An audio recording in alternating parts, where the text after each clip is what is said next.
Hey Clashers, I'm playing in the clan endzone already for a couple of months, and this month they're trying to push as high as possible in the global leaderboard for the clan ranking.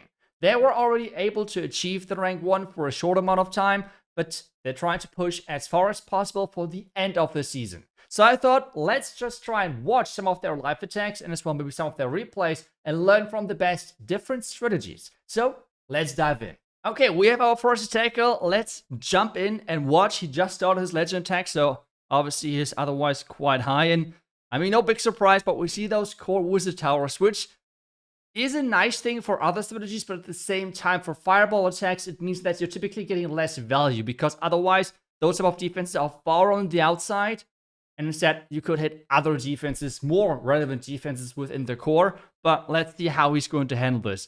Going with the Warden Charge Rocket Loons, this is something which a lot of people are playing within that clan, the Warden Charge. And I will do some of my own attacks later on as well, and I use it as well. I mean, it's right now just so much fun. And like a personal goal of mine right now is... Oh, early fireball. Wow, that fireball is great.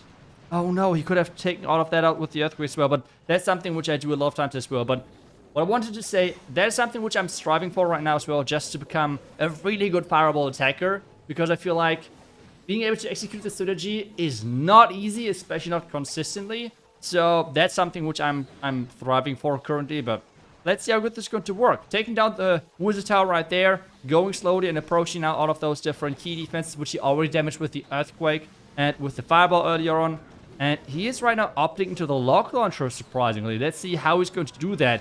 He's starting with his heroes really early, not trying to wait whatsoever. And we have now a lock launcher dive into the core, which I'm wondering how he's going to handle that Warden that he's staying on his own. And something which I noticed, he's not waiting long. That is something for sure which I have to work on, which is not waiting for too long with my hero dive, because I tend to have time fails a lot of times. But, well, let's hope for the best for him to see if he can make this work. So far, so good. I mean, plan working exactly as planned, I would assume. He has the King Ballistic with the Earthquake boost, which is perfect for the strategy because you're opening up so many compartments. We have now the 3 Archer Queens in the core as well. He's investing even a Rage in there. And take a look at how much value those heroes are getting. But now this is the downside. The Warden going over. This is going to be an issue, though. We have the Royal Champ with the Rocket Spear from the top side as well. There's just so much going on. Can he save the Warden? He can. He is really in there, having the multitasking set ready, and he's running the Yetis inside that siege machine. I run super minions, so for me the lock launcher dive would be no option. But oh my gosh, that is looking insane. Take a look at that. Perfect attack right there. Yes, the opening was a bit shaky with the earthquakes, but to be honest, if that is the only issue, I mean, then the attack went great, and that's a nice 3-star right here. Oh wow, that was just the first take. Let's see if we find some others where we can watch some of their attacks. And otherwise, I will do some of my attacks. Unfortunately, most of the players in here have done their live attacks already, which means we're going to check out a couple of their replays and learn different strategies, because this clan is playing so many different strategies, it's kind of crazy. The second one, now one of the more common meta strategies, which is the Royal Champion Charge with the Root Rider approach. Something really interesting in my opinion is that he's using 2 battle rams, most likely to get the heroes into the base on the later stages of the attack, because 2 battle rams is like the same housing space as 1 super wall breaker. Starting things off to interrupt somehow the outside connection of those defenses with the Royal Champion. I would assume that he's recalling the Royal Champ after this compartment. Maybe if he's greedy, going for those bottom 2 compartments, like those bottom buildings. But I would assume recalling to save hit points on the Fox. And then Root Riders in from the far side or from this bottom side. I'm not sure. Let's see where he's going to enter. It is the bottom side, it seems like, because this is where he's luring the clan castle to. Then we have the healers, Root Riders in, everything as usual. We have the Archer Queen this time around, though, on the core, because the outside funneling is somewhat simple, and that's why he only needs the king. By the way, with the snake bracelet, I am confused, shocked, surprised, put anywhere in there by how many people were complaining about my equipment ranking, that I put the snake bracelet on the number 1 spot, that I got paid by Supercell, obviously. I don't know why, but getting paid because I'm supposed to promote specific equipments and such. Like, how are some people so stupid, so delusional? Like, literally most of the esports players, of the top legend players, they're all playing the Snake Bracelet because the meta has shifted where the walls got nerfed. And this means people are way more using the troop thrower, which was down here, and having the king on the outside. And if you're having the king on the outside, the spiky bolt is the best equipment to use there. And then it's all about what other equipment has great synergy with it. And that is either the Vamp Stash or, in better, the Snake Bracelet. And that's it. So it is not about like promoting some stuff. It's just about using your brain, looking about, okay, what is the synergy and how the meta is changing. And obviously, equipment like the Earthquake Boots were not nerfed, so you can still use them as before the change. Like, yeah, it's just that the top players are using the Snake Bracelet. That's just how it is, and that's what the meta looks like. So it's not that they're all getting paid by super... that would be crazy, right? Like, imagine all of the top legend players and professional players, like, in tournaments are getting paid to use specific... That would be crazy, right? But better just accuse a random YouTuber of that... I don't know. Enough negativity. I'm sorry for that, but that was just something which was so wild and triggered me that people were saying that. So I just had to get it out there. I'm sorry, bro, that I didn't like talk about more about your attack. But as I said, we have plenty of different attack strategies. So let's move forward to the next one. Let's go, baby. We have some thrower action. I love it. Okay, so Braumeister is going in here with those throwers. Where is he going to enter? I mean, the fireball in the core looks insane on this one. But he won't get the fireball in there. With the water charge, he would.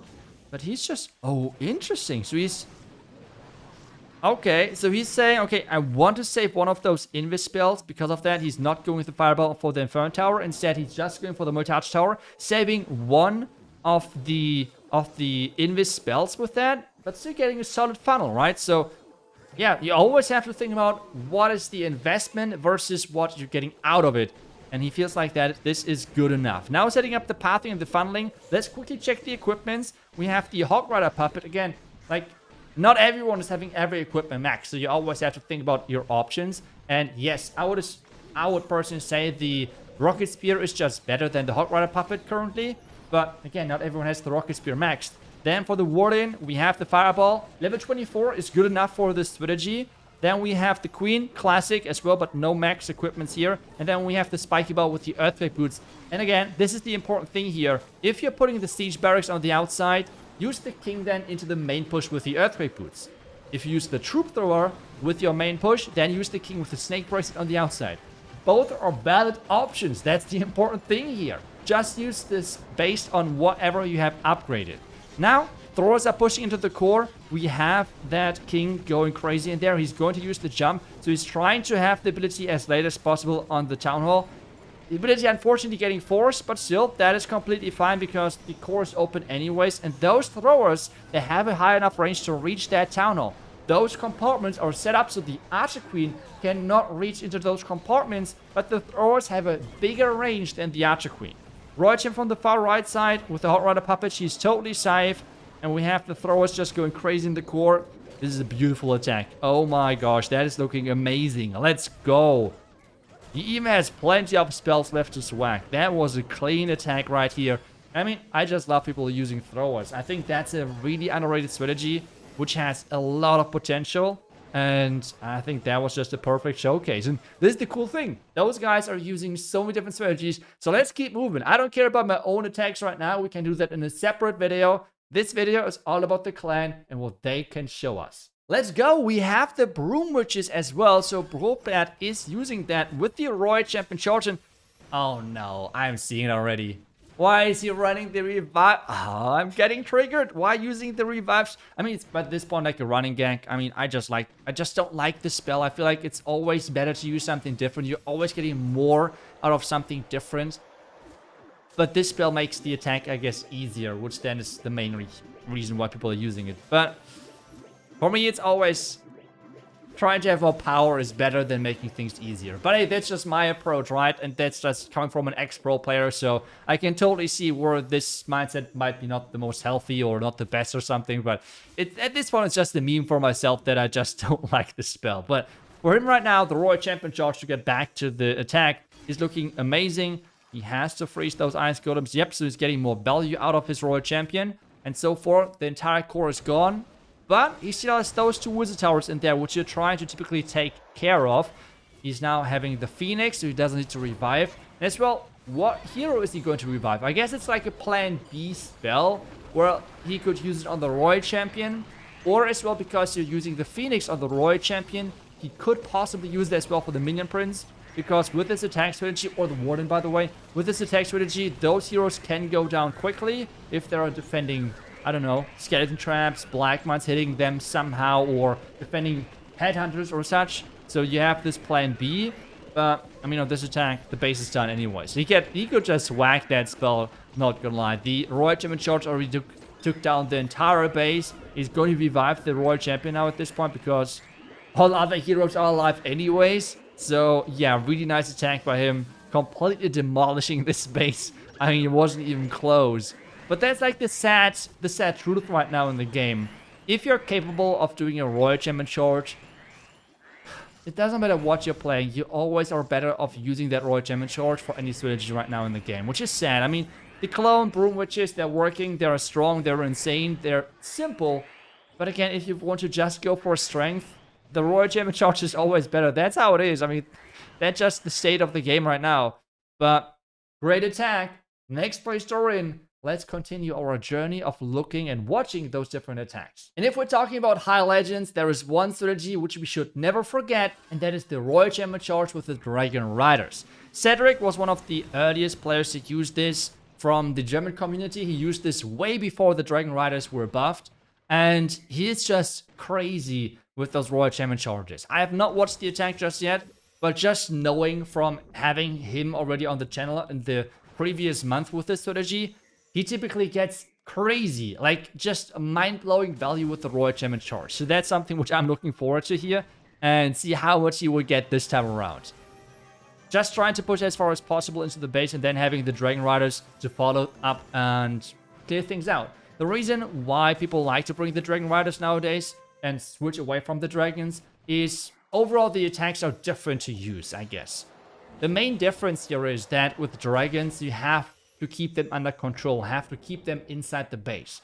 Dragon Riders typically do that on their own because, well, they just go from defense to defense. So they're staying inside. You can just deploy minions as cleanup on the outside, and that's it. That's it. With the dragons, you have to be more about, okay, you have to somehow control the pathing of them, keep them inside the base and such. So that's the big difference. Now, he still has the Archqueen. He's running the Giant Arrow and the action figure on that, trying to trigger that Image Tower, and as well using that Giant Arrow to take down the air defense. With the Archqueen, you just try to set up the pathing if you have to for the Dragon Riders, and on top of that, try to take down some of the defenses so they're getting through high damage areas quicker into the important buildings. And cleanup on the other side is deployed. Let's quickly check the other equipment as well, but I think on this one we have no big surprises. Nope, not really. Dark Crown. I was told that, oh yeah, iTzu, you're paid yet again by Supercell because you're saying the Dark Crown is the best with the Dark Orb. Cedric, why are you getting paid by Supercell? Go switch back to the henchman. I'm kidding, obviously, but if you have the ores to upgrade the Dark Crown, it is better. That's just the fact. That's just if you take a look at the numbers. But the difference with the henchman puppet is not big, which means that if you're free to play, it's not worth it. Like, the difference of investment there is just so big ores-wise that the difference in power is not really making it that big. But if you're just looking at the stats, the Dark Crown is in fact better. This is why all of those top players in Legends or as well in the World Championship are using it. Even though I feel like in hard mode it's a little different because the heroes have less hit points and such, so the henchman puppet is in fact even or maybe even slightly better. But in the normal mode, with having level 27 and the full stats of the Minion Prince, that's just what most people are using in the high legends. And if I'm getting paid, all of them are getting paid as well, okay? So that's getting really expensive for Supercell there. But I think we have one more attack to watch, so let's dive into it. Okay, and we have another Broom Witch strategy, but this time around, no Royal Champion charge. And I think if I check this, we quickly check this, but yeah, equipments. Everything's exactly as I'm playing it. So I'm obviously hoping for the best, that this attack is going to be as crazy overkill as possible. But let's quickly identify the base. Wizard towers are set into the base a little bit We have one wizard tower on the top left side.